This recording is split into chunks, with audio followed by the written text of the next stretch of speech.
Welcome to episode 62 of the Business Development Podcast. And if you have questions regarding web design, we have the founder of Lift Interactive with us today, Micah Slavens, and he's going to teach us all about it. Stay tuned. The great Mark Cuban once said, "Business happens over years and years. Value is measured in the total upside of a business relationship, not by how much you squeezed out in any one deal." And we couldn't agree more. This is the Business Development Podcast, based in Edmonton, Alberta, Canada, and broadcasting to the world.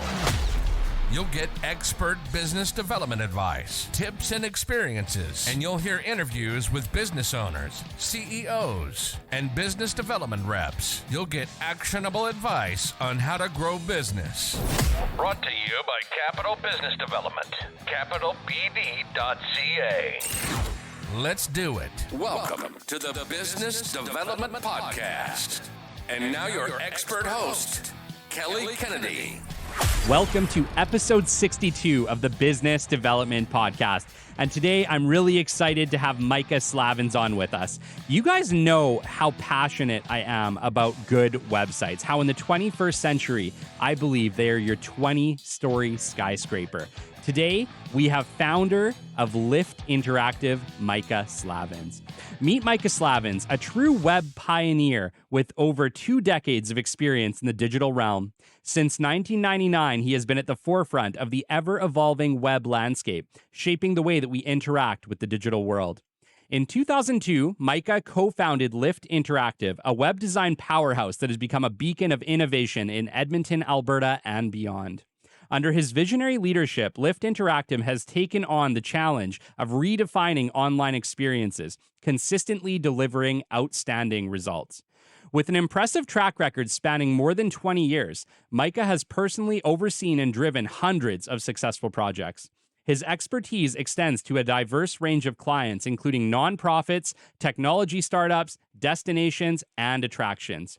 Micah's unique ability to blend creativity, technical finesse, and a deep understanding of client needs has left an indelible mark on every project he touches. Micah's journey in the digital world has been nothing short of transformative. His commitment to crafting cutting-edge web solutions has helped organizations thrive in an ever-competitive online landscape. His work not only elevates brands, but also shapes the digital future of businesses across various sectors. Having witnessed the evolution of the web from its early days, Micah Slavens continues to be a driving force in the industry, pushing the boundaries of what is possible in web design and digital innovation. With him at the helm, Lift Interactive remains a trusted name for those seeking to transform their online presence into something extraordinary. Join Micah on his ongoing journey through the digital landscape, where his wealth of experience and unwavering commitment to excellence continues to shape the future of web design and technology. Micah, it's a pleasure to have you on the show today. How are you doing? Doing well. Who are you talking about just now? I want to meet that guy. Just some rock star, just some Edmontonian rock star, I'm sure. Thanks so much. Yeah, doing well. It's Friday. We got a long weekend coming up. It's gonna be great. It's beautiful. It's a beautiful sunny day outside here in Edmonton. It really is. Yeah, we could clear out some of that smoke, but it's gonna be awesome. It's gorgeous out there. I can't tell you how thrilled I am to have you on the show. I know we actually just met a couple weeks ago, kind of connected just regarding some web design stuff. And I remember just saying at the time, just thinking like, I have to have you on the show. I've wanted to have like a web design expert on the show for some time, but I didn't just want anybody. And when I saw the quality of the work that you were putting out at Lift Interactive, I knew it had to be you. Well, I really appreciate that. I'm super excited to talk about things I love talking about, and I think this is just a great show too. And kudos to you. Well, thank you. I really appreciate that. I have a passion for good websites. Being in business development, it truly is critical. The image of your company is the most important thing, really, in 2023. But there's a cool thing about image of a company in 2023. You don't need to be on the 30th floor of the biggest skyscraper in your city. You just have to look that way. It really is that critical. And the way that you do that is through a great online and web-based image, whether that be great marketing materials, a great website. You can compete with the big dogs now. You really can. And image is critical, and a beautiful, well-designed website is one of the most important things that any business can invest in. Yep. I couldn't agree more. That's something we've been saying, for close to 25 years ago, for 25 years when I got into this industry, that, back in those days, you were trying to convince people that a website was important. Now you don't. People know it is. But we've been saying that since the beginning, that online you can look as legitimate, as you want. And I would say it's really important that it's also truthful. Yeah. You don't want to look, like a hot shot and really, you don't have anything, but you can show your best, most idealized, aspirational self online, and people can connect with you. And I would say even more so these days, when we're not necessarily expected to have a big headquarters, like you said, or that 20-story skyscraper. You can have distributed businesses. It's more important than ever. And we'll get into some other things, I think, today too. The web is changing again.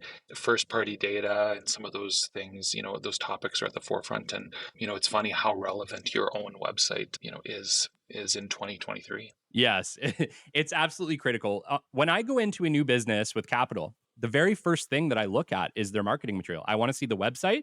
I want to see what brochures and stuff that they have created, because if those are not where I need them to be, that's where we have to start. We have to start with the image of the company before I can build interest in the company. Yeah, exactly. Right? I mean, it's the first thing they're going to do.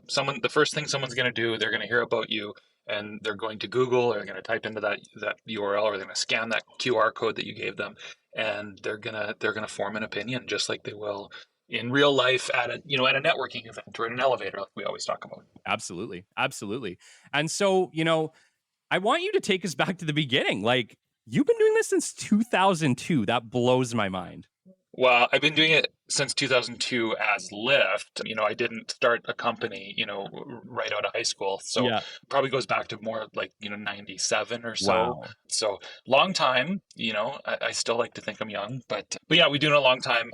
And yeah, I mean, I can kind of go back to where that came from. I, like many, I think even stereotypically young males, was having a difficult time figuring out what I wanted to do with my life. And I had bounced around different school programs, and as silly as it sounded, I can't remember if it was my fiance at the time. I was married fairly young, and my father-in-law now said, well, why don't you try, this is like 97, 98, why don't you try this computer stuff? And that was literally as as generic as the comment was. Yeah. And I thought, you know what, maybe I will. I like figuring things out. I like exercising, that analytical side of my brain. And so I took, a program that doesn't exist anymore. That was a mixed bag of network support and design and a little bit of the very kind of fledgling side of the web. We were still pre .com boom and bust back then. We're just kind of heading into the boom. And I stumbled into some design and web design, and I just absolutely fell in love. There was a particular day where I ran into this 15-year-old kid, and he showed me this website he made, and it had stuff that was moving around and doing cool things, and I was just like, OMG, this is so amazing. I have to figure out how to do this. And that really just sent me down a path of, I've always kind of been defined by curiosity. And I started doing that, started freelancing. And then it ended up at another agency where I started a web department for that small agency here in Edmonton. And shortly after, was naive enough to think I could start, a business of my own at 24. Wow. And then kind of the rest is history. Yeah, no kidding. No kidding. So, like, what has it been like to see literally the evolution of the internet? You've essentially been building websites since the very beginning of the internet to today. Like, how has that must have been a roller coaster? It really has been a roller coaster. I don't know if there's many fields that have changed as much as this one has.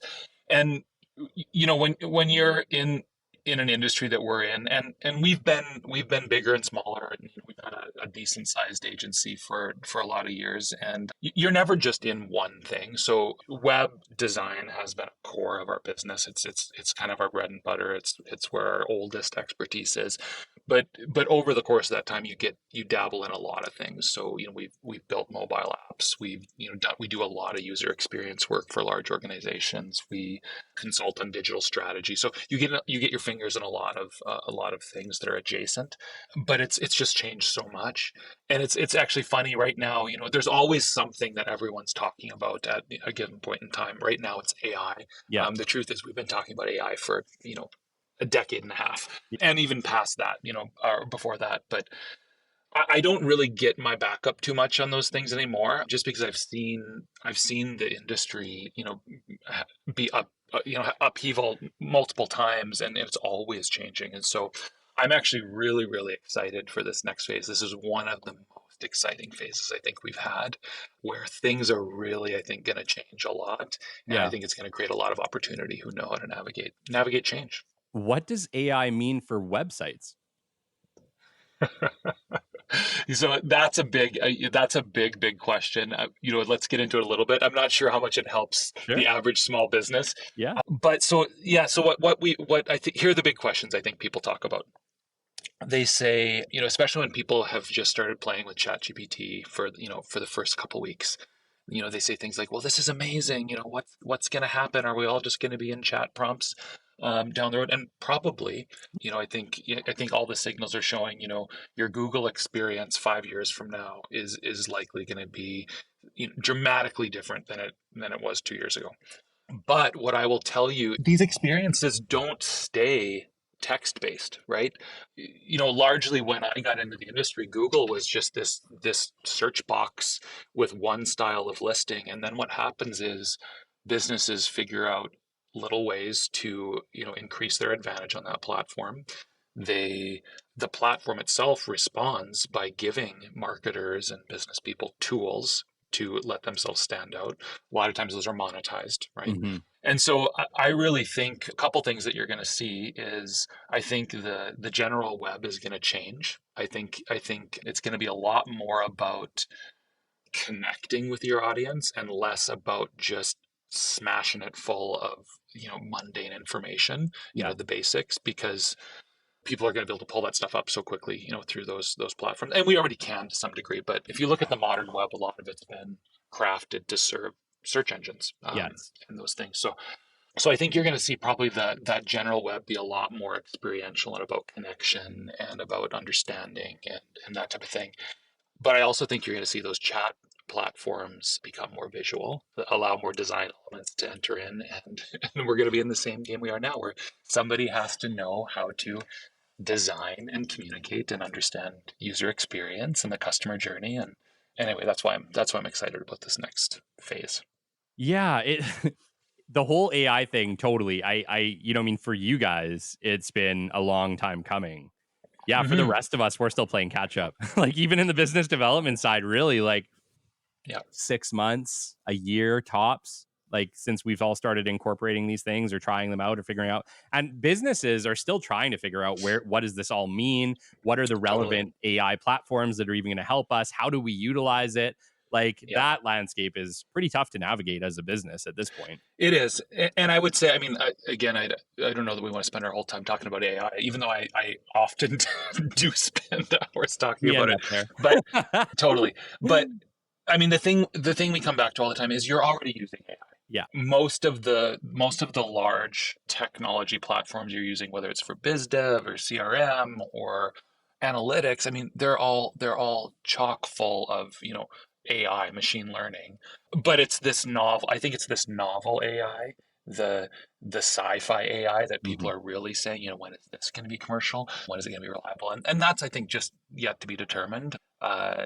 But I mean, there's lots of, the AI chatbot, I think, is pretty viable right now, especially if you give it a small enough sandbox. It does a pretty good job, and those things are neat. But we've been talking about, you know, for you, I mean, from a sales perspective, the CRMs have been generating, insights and notifying you of trends for years, and it's just getting better and better. Sure. No, I agree. Yeah. They have. rudimentary though, right? Like definitely It not to is, the yeah, level of yeah. chat GPT.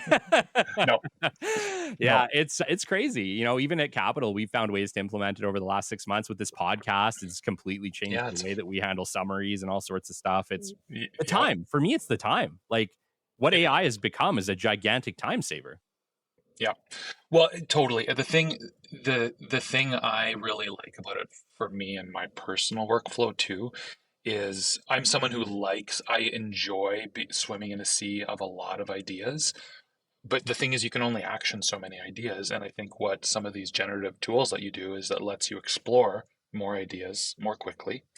And yeah, there's probably some refinement, but that needs to happen. But it just lets you explore more. And I think that, for an ideas person, that's really, really exciting. Yeah, absolutely, absolutely.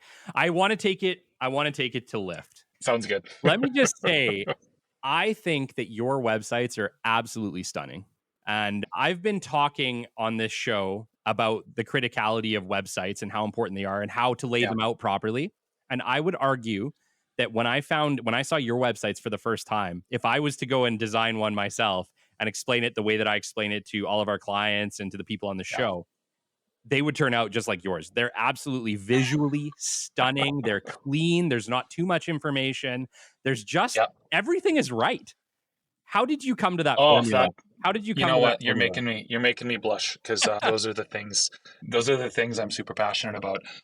You know what? It just takes a long time, and I think that's one message. I mean, you talked about all these platforms, and I think they're awesome. I have, if I volunteer, or sometimes if I, let's say I do a favor for a friend, I'll use those platforms too. I mean, Squarespace, we have our favorites. Squarespace is great. There's things in the middle these days like Webflow that we really, really love. That's low code. It's not no code like a Squarespace, but it's somewhere in the middle. Mhm. WordPress is still valid. It's not my favorite. We can talk about why at some point if you want. But there's lots of great tools out there.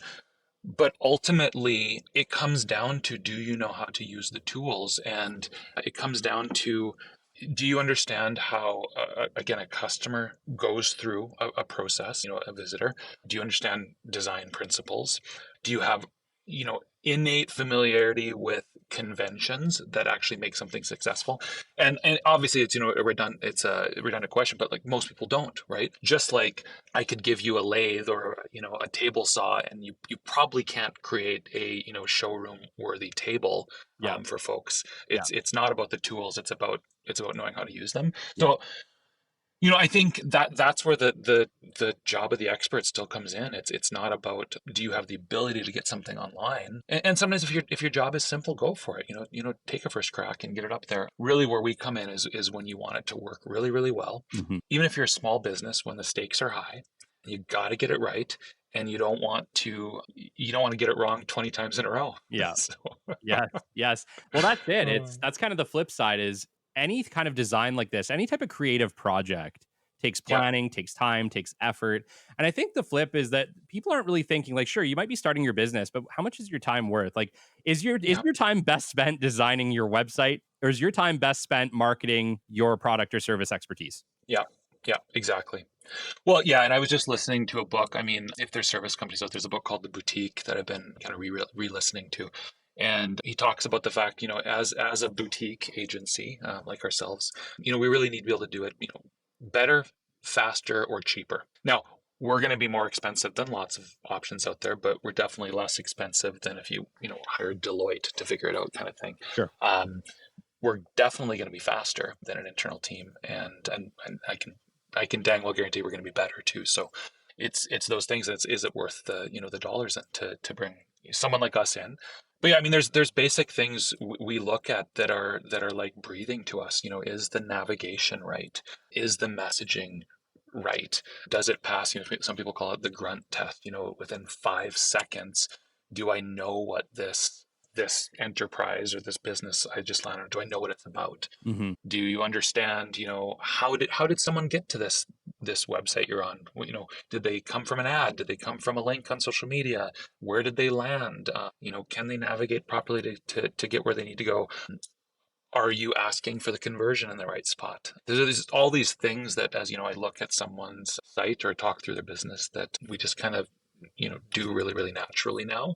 And a lot of that just comes from, having it banged into our head literally, thousands and thousands of times over, and you see the same patterns emerge. And some of them translate from industry to industry. Some industries have nuances, but it's really taking some of those universal principles, some gut, some intuition, a lot of experience, and then a lot of data and best practices too. Yes, yes.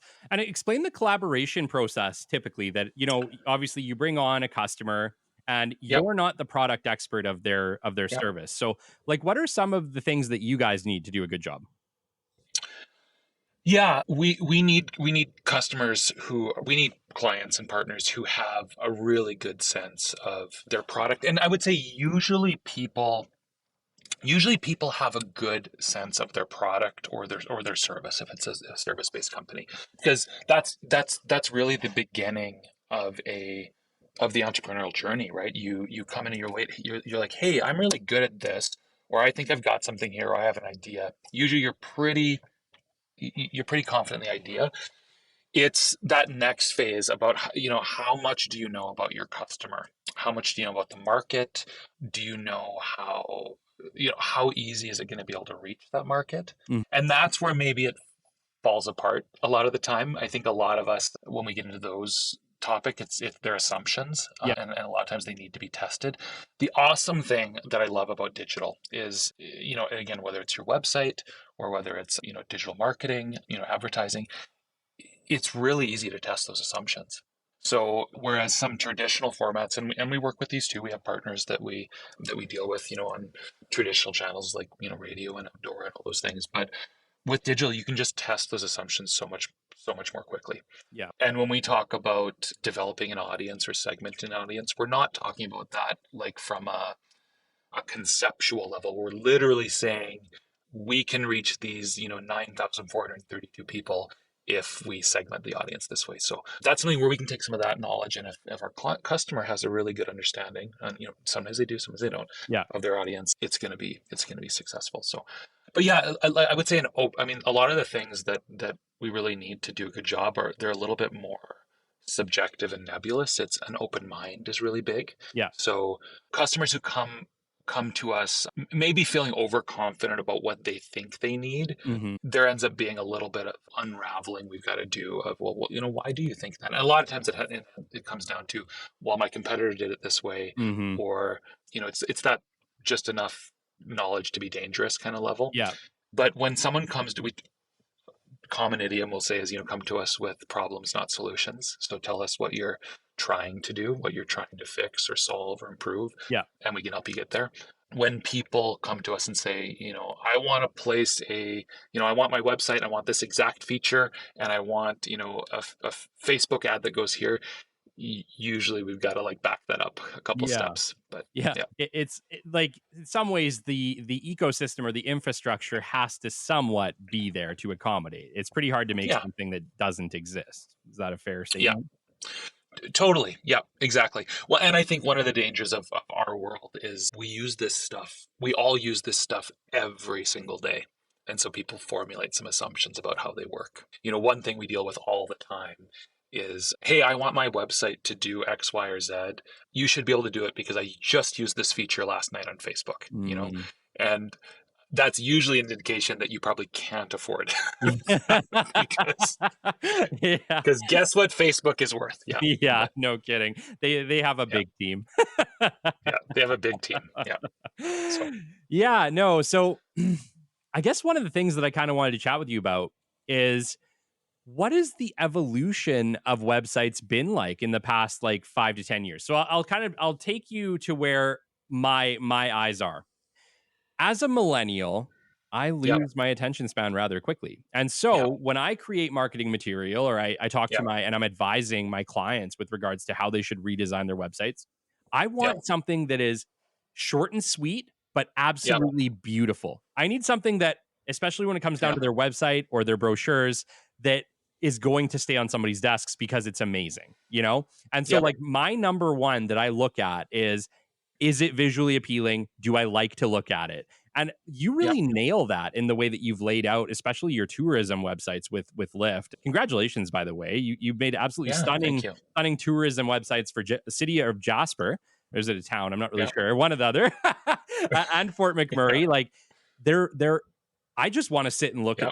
at them. And that's hard to do with us Awesome. millennials, right? Well, yeah. So, yeah. Well, totally. Some of that is like one of the reasons we love that sector is one, we're, personally, like, adventure is my, love language. So, I love the mountains. I love trees. I love, pushing myself out there. So that's one thing where there's a bit of affinity, but also with some of those you get amazing photography. So there's a lot of material for us to work with, and that's one of the reasons why we love it, because I think it lets the work shine.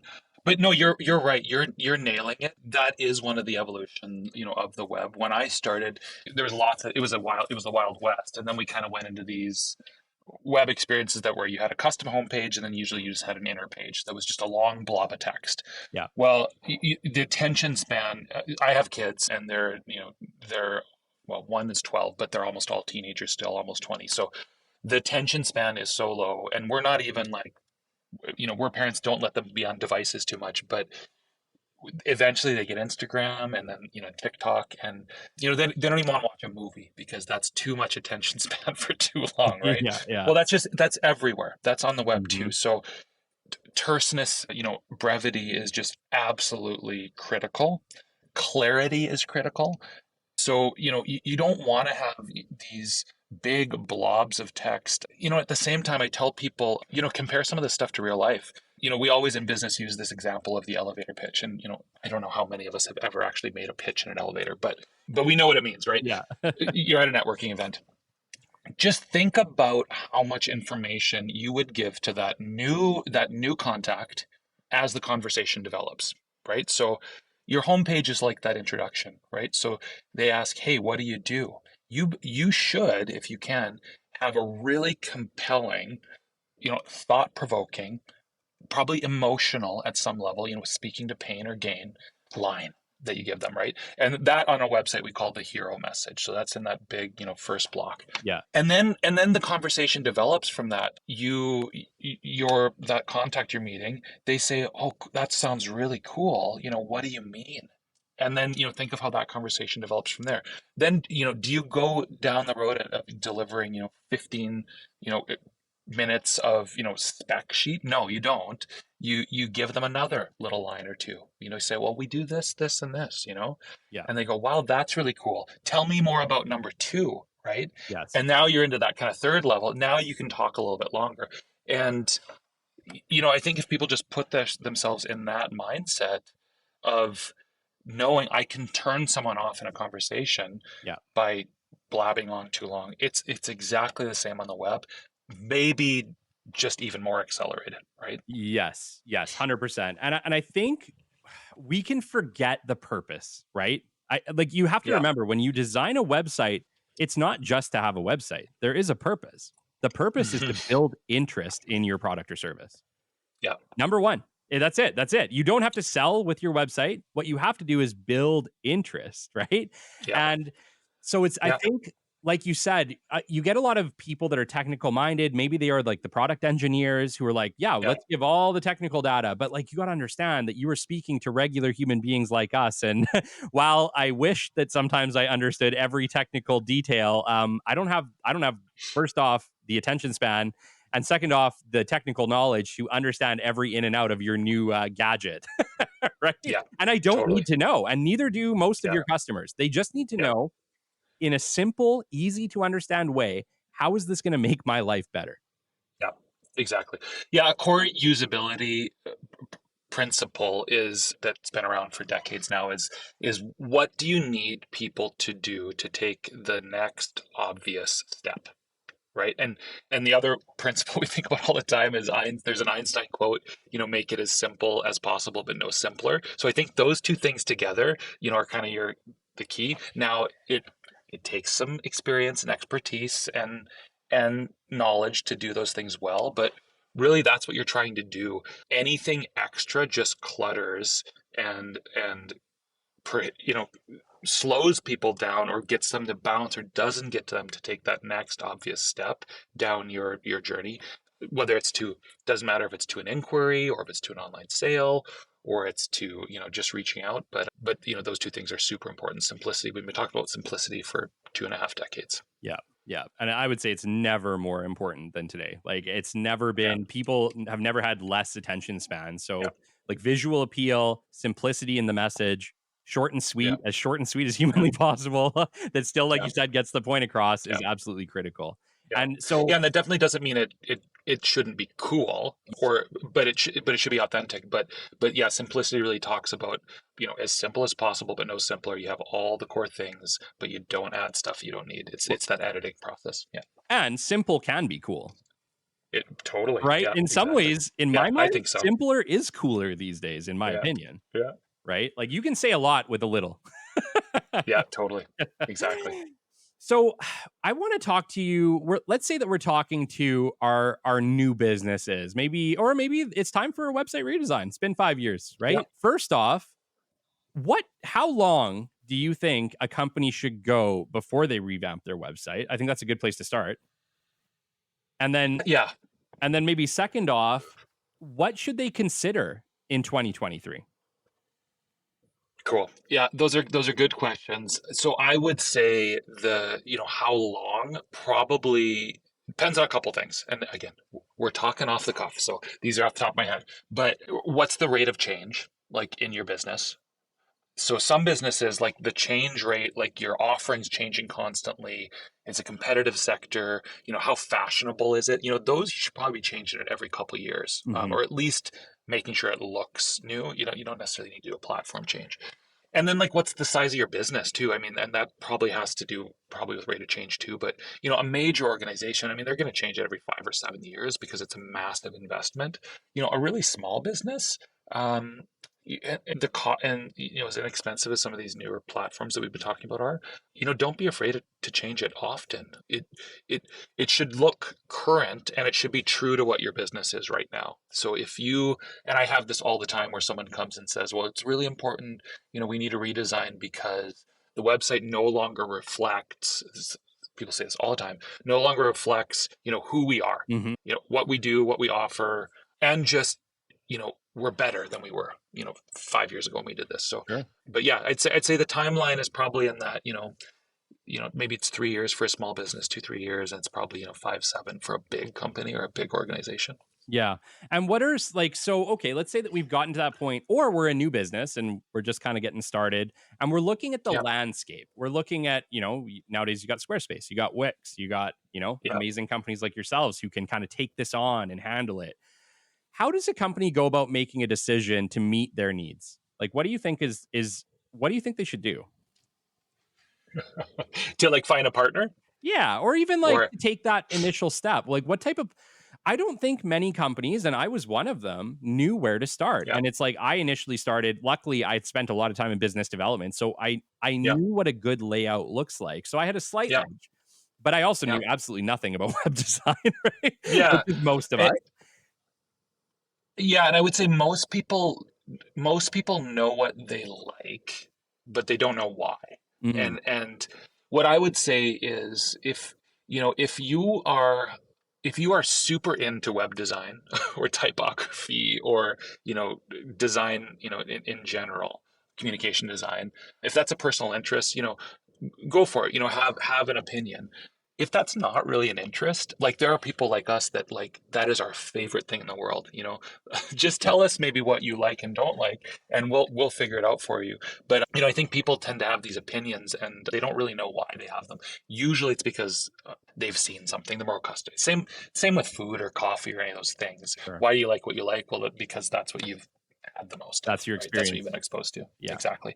What we try to get people onto is that really doesn't matter. You are not your audience. What we're trying to do is build something that appeals and works for your audience. Now, your opinions and preferences might reflect your audience. You might be a part of that community. We'll definitely take that into account. What we're trying to do is make something that converts, serves your users, and is successful for your business, not chase those personal things. But in terms of like where are things at these days are cool. I mean, there are more platforms than ever.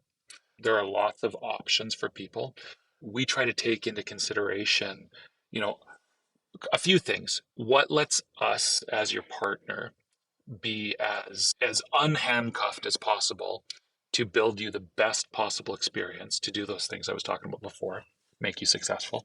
So that's, one thing. How are you going to maintain this thing in the future? Are you going to call us? And we typically build things on platforms where people can manage their own content. Yeah. That's almost always what we do.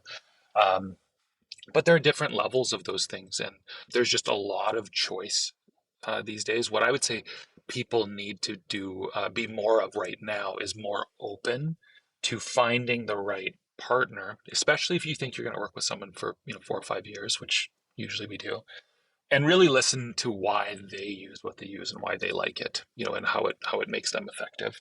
And then how do you plan to manage it? But when I entered, yeah, stop me whenever to. When No, when I you're good. entered Keep this going. industry, it's funny, the battle is completely flipped to what it used to be. So when I entered this, and started our agency, I was constantly trying to convince people you don't need to spend, in bigger organizations, but you don't need to spend $250,000 on your web back end. That's overkill. Look at all these new things emerging that are cheaper or free or all those kind of things, and we can do Mhm. amazing things with, right? So that was the battle back then. Right now, we have the opposite. So every marketing professional has heard of a couple of these things: Wix, Squarespace, WordPress. Those are great tools for certain jobs, for certain problems.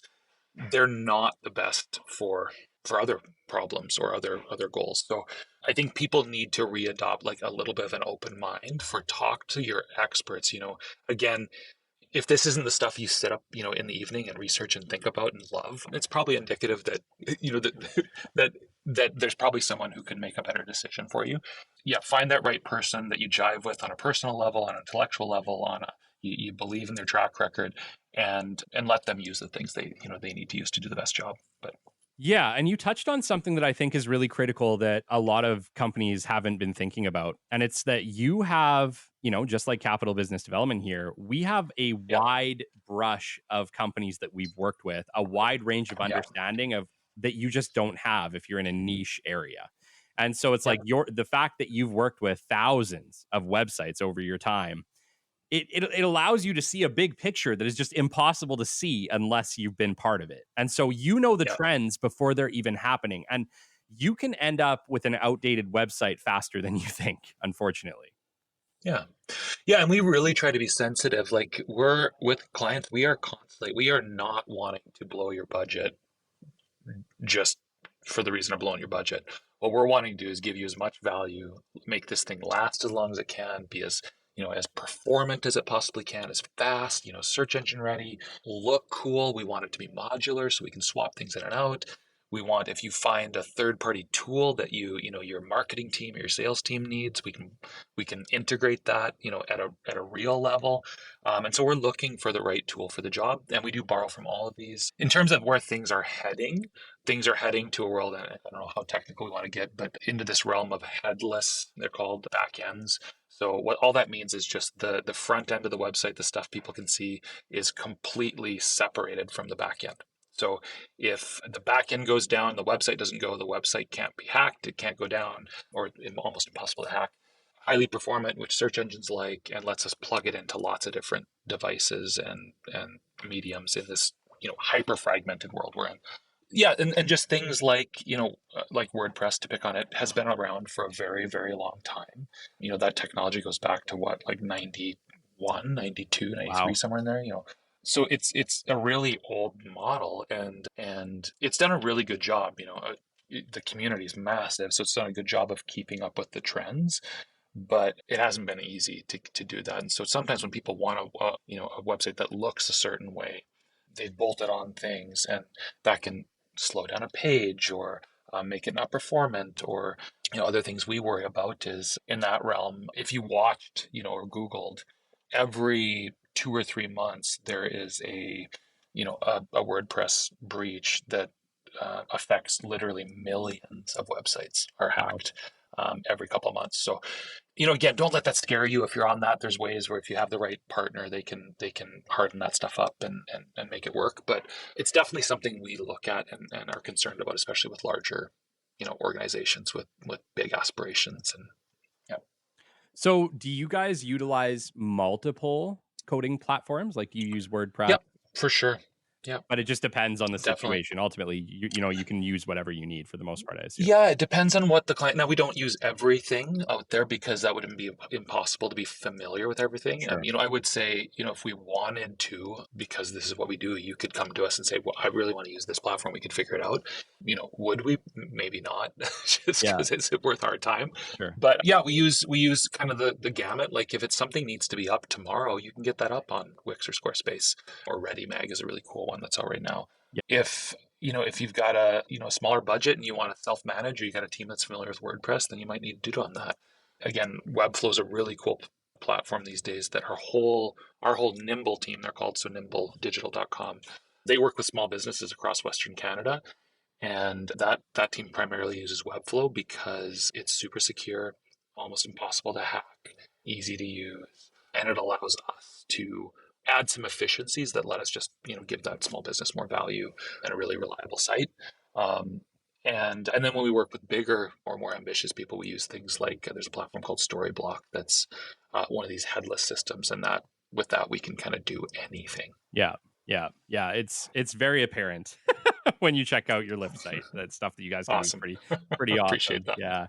So, where's the decision? Where does that happen? So, let's say that you're dealing with a customer and they've been using Squarespace or they've been using all of these things.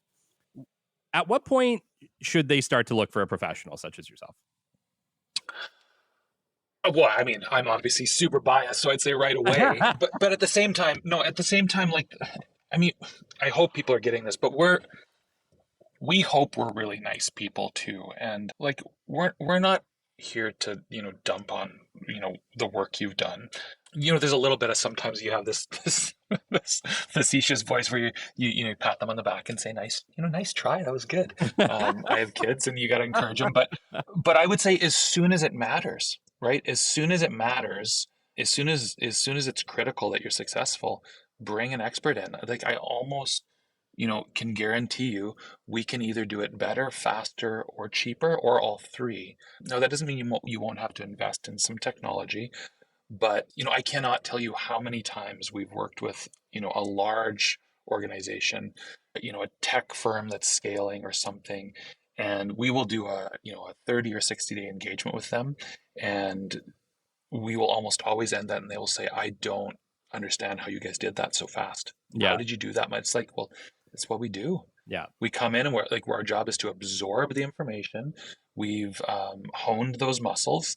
I promise you, we will understand your business after a few weeks, and we can make a lot of headway really quickly. Now, some people work with us for years and years. Some people, have internal teams, but yeah, as soon as it's critical, call in an expert. And that could, what's critical could be, I need this to convert, or there's a problem, Mhm. or we got hacked, or we're entering a new market, or we've got a change that we need people to understand, or it's a new business. All those times are great points to call us and say, and again, what I really like is, what's the best way to do this, or the Yeah. best way we can come up with now. And that's when we really, if you go to our website, 2 words and an ampersand, discover and unleash. That's what we're there to do. Yeah. Our belief is you have probably got something amazing, an amazing story, an amazing product, amazing service, expertise. Our job is just to figure out how to communicate that and Yes. unleash it. Yes. I love it. If you're a new business, obviously, you want professional help if you can get it, Yep. but they can't always do that, at least not initially. Do you have any recommendations for them? Like, does it make sense to put on a Band-Aid until you can do it right? Or does it make sense more to just, wait until... Now, are you talking like DIY? Yeah. DIY recommendations? Yeah. Yeah, so it depends on how techy you are. And these are all opinions. So if you're just getting started, if you've been okay at navigating, posting to social media, or figuring out, a social platform, or you tried, something like Canva or something, these really entry level Yeah. things, then you probably could tackle a first go at that website. I personally, for the really self-serve DIY, I really like Squarespace. I would literally probably, if I was doing a favor for someone, I can probably throw something in almost an evening for Wow. 4 or 5 pages, because I have a good sense of where we're going to go with it. Yeah. But yeah, I think that platform's great. It's got some really cool features. I'm not as big a fan of Wix, but lots of people like it. I think Squarespace is better between those two, but those two really compare. If you're a little bit more tech savvy and you want to teach yourself to do something, Webflow is really cool for that. People who kind of know their way around Photoshop, you can probably figure that out. They've got a pretty amazing university. Again, this is not going to give you 20 years of experience on how to make decisions, Yeah. but if it's really just presenting to the world, this is who we are, these are the things we do, or we have these couple products, and you can't afford a professional yet, I would start there. And yeah, I guess we have to WordPress too. You can get up and running and buy a theme. The only thing I would say there is do a little bit more Googling and just also find out the things to avoid Mm, on WordPress. The hard thing with WordPress is it's such a massive ecosystem, yeah. and most people want to use these DIY builders in it, and there's about 3,000 of them, and they're not all created equally. So Sure, sure. So like what you're saying ultimately is that if you are going to do it on a budget, you would yeah, recommend Squarespace. Just don't even necessarily worry about the other ones it's what I like, and to me, it's by the time you outgrow Squarespace, you're probably ready for a for real. professional, and then I don't want to dictate. They might use WordPress, they might use Webflow, they might use headless, like we do sometimes. Sure. But Squarespace can get you pretty far, and it lets you maintain these things. Yeah, I don't think we need to get into all of it. There's things it doesn't do well, Sure. we could get into, but for the average mom and pop shop, it is going to do it themselves. It does a pretty good job, and the themes they're beautiful. Yeah, yeah. Which, yeah, no, I appreciate that because, we are talking to a lot of newer businesses that, frankly, they just don't have the budgets yet, but they still Yeah, need a totally. great online presence. So they need Yeah, solutions. And I like it. I always like it when we have professionals like you who isn't just like, nope, there's no other options, because yeah. I think it is critical to understand that businesses have steps. And sometimes that first step is not a pro website. Oh, yeah. People who come in and say there's no other options, I mean, that's total BS. Like Mhm. there are more options than there have ever been, and they look pretty amazing, especially if it's not too complex, right, or too deep. Yeah. The Yeah, the other thing I was gonna say though, I mean, like, so that Nimble team we have, that's that agency for this. I mean, for 3-4 grand, I mean, they will build you a killer website, and they will, if it's small enough, and Yeah. the budgets go up a little bit from there, but really competitive, and they'll make all the decisions for you. I Yeah. promise you, they'll make good decisions, and Awesome. and you can kind of just give them the information and go. So I think people would be surprised, you know, how inexpensive it can be to have professional do it if they've got the right team. Yeah. No, amazing. Amazing. And Nimble's operating right here in Edmonton as well, then? Well, yeah, that's the thing. We have our core team here, but then we do have folks kind of throughout Western Canada. This is a hybrid world, so that team comes into the office a couple days a week, but Yeah. then we have a bit of a distributed team too. What is, and I know I might be putting you on the spot here a little bit. I understand that when you design a professional website, there is a timeline associated. What does a Yeah. typical timeline look like? What is realistic? Because I know you have people come in and they're like, yeah, I want this website and I want it in 2 weeks. And you're like, no. What does a real timeline typically look like for a design build?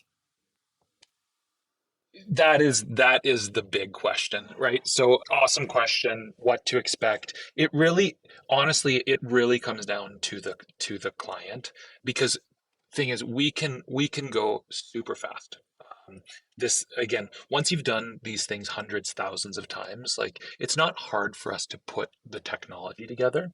What takes the time is, tell us about your services. Hmm. How do you describe yourself? Do you have imagery?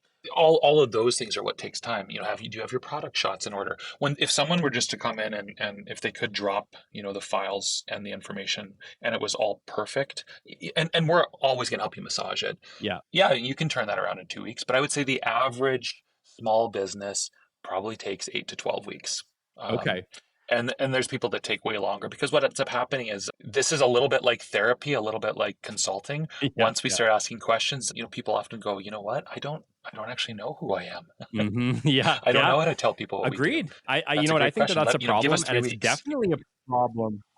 It's definitely a problem with businesses that have evolved over time too. I noticed that as well. The businesses, especially some of the ones that have been around for 10 years, they started out as something completely different than they are today. And sometimes it does take that come to Jesus moment where we're asking, okay, wait a second, Totally. who are we today? In 2023, Yep. I know we started in 2010, but who are we in 2023?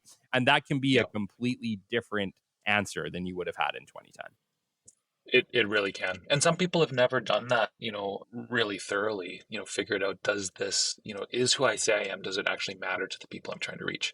So yeah, that can take some time. And I'd say that's content is what holds things up every time. Yeah. And we do consult on that stuff too, write content, but it is a collaboration. I can't, well, I could. I could write out I for Capital even, I could go write a website and a bunch of content for you, and it would be okay. It would work. But the thing is, is it you? Is it Kelly?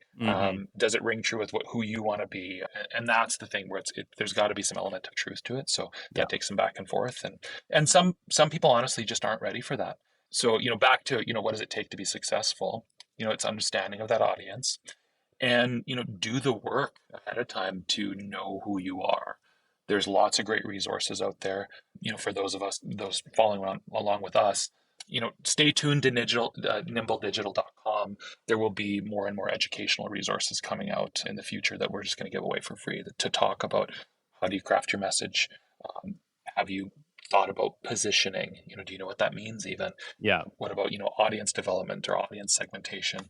These are big, heady concepts, but it's things that every small business needs to be thinking about. Yeah, absolutely. And it definitely can take that leadership to help them through that process. And that's something that you guys can deliver.